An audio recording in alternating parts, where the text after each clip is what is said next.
100-রও বেশি মানুষ এই রাস্তায় দুর্ঘটনায় মারা গিয়েছে। মাননীয় স্পিকার, দক্ষিণ পূর্ব এশিয়ার 5টি দেশের সঙ্গে উপ আঞ্চলিক সংযোগের এই গুরুত্বপূর্ণ রুটটি বর্তমানে চরম জনদুর্ভোগের কারণ হয়ে দাঁড়িয়েছে।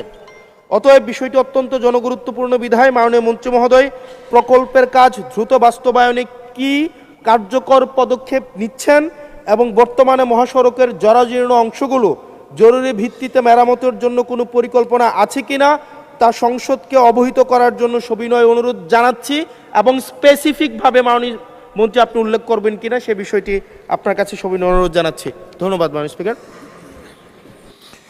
মাননীয় সদস্য ধন্যবাদ। এবার মাননীয় সড়ক পরিবহন ও সেতু মন্ত্রী জনাব শেখ রবিউল আলমকে এ বিষয়ে একটি সংক্ষিপ্ত বিবৃতি প্রদানের জন্য আহ্বান জানাচ্ছি। মাননীয় স্পিকার, আপনাকে ধন্যবাদ। মাননীয় সংসদ সদস্য, কুমিল্লা সিলেট মহাসড়কের 4 লেনে উন্নতিকরণ প্রকল্পের স্থবিরতা দূরীকরণ এবং জরাজীর্ণ দশার সমাধান চেয়েছেন। মাননীয় সংসদ সদস্য এবং